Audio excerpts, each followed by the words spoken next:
जय भीम. नमो बुद्धाय. आतापर्यंत आपण व्यंजनाला स्वर जोडत असताना हा स्वर कसा जोडतात हे पाहिलेलं आहे.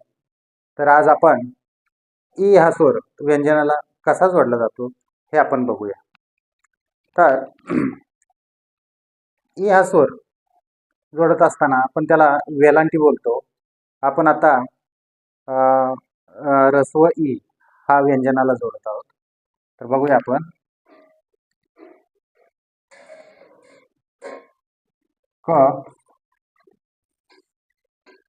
अधिक ई बरोबर की. ज्या वेळेला रस्व ई आपण व्यंजनाला जोडत असतो त्यावेळेला पहिली वेलांटी येते.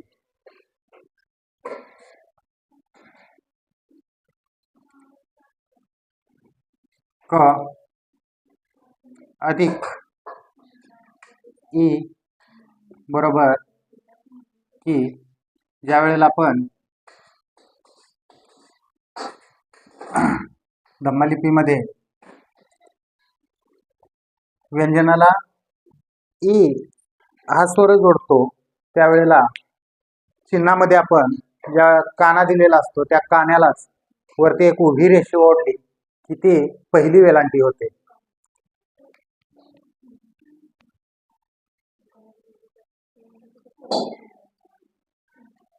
की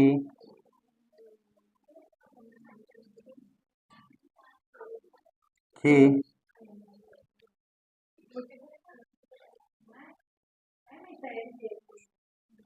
जी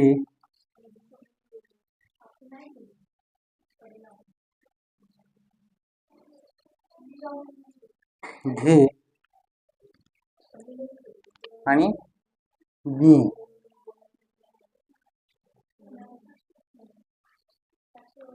त्यानंतर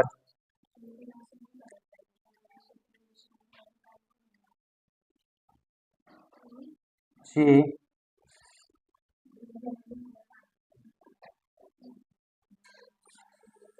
शी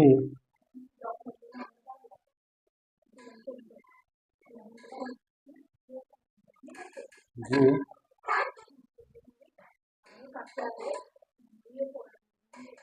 झे आणि नी.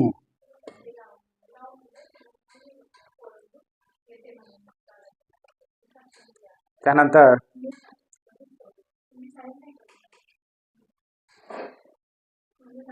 टी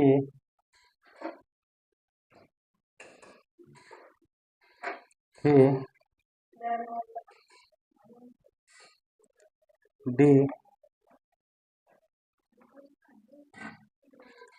धी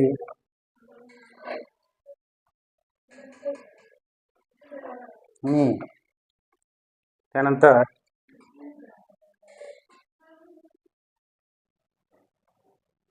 ती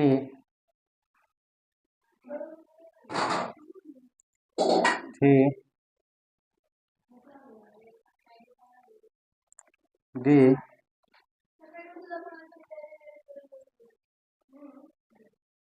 घी आणि नी.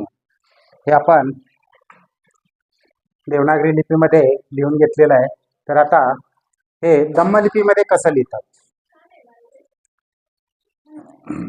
क कलाकाना का वरती उभी रेषा की. ख कलाकाना खा त्याच्यावरती उभी रेषा खी. ग गलाकाना गा त्याच्यावरती उभी रेषा की. घे घ गलाकाना घा त्याच्यावरती उभी रेषा घी.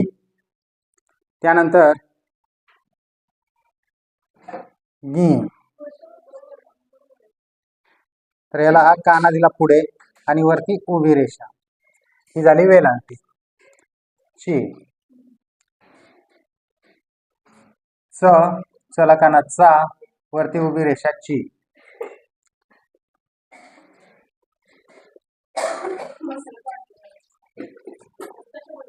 छ चलाकाना छा वरती उभी रेषा छी. ज हा ज काढला, जला हा काना दिला पुढे आणि वरती उभी रेषा दिली की हा झाला जी. त्यानंतर झी, जला काना झा, जला उभी रेषा छी. त्यानंतर नी,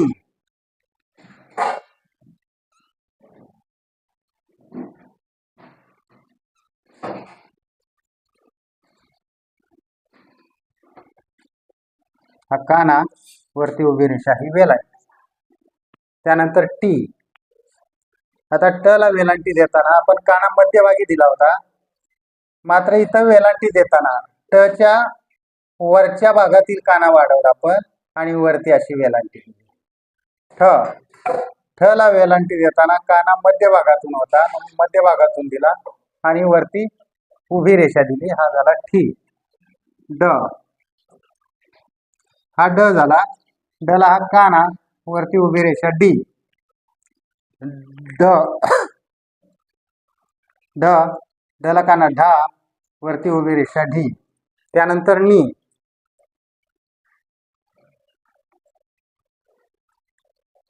हा झाला न. नला आपण काना मध्यभागी दिला होता,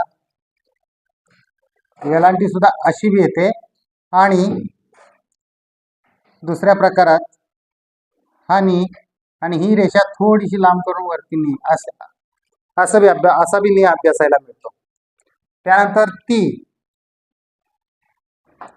त, तला काना ता, वरती उभी रेषा ती. थी, तला काना था, वरती उभी रेषा थी. त्यानंतर दी, हा ध, दला काना दा, वरती उभी रेषा दी. हा ध, धला काना धा, वरती उभी रेषा धी. आणि हा न, नला काना ना, उभी रेषा नी. तर अशा प्रकारे आपण या व्यंजनाला कसा जोडतो ते आपण त वर्गापर्यंत अभ्यासलेला आहे. राहिलेला अभ्यास आपण उद्याच्या अभ्यासामध्ये घेऊया. जय भीम, नमो बुद्धाय.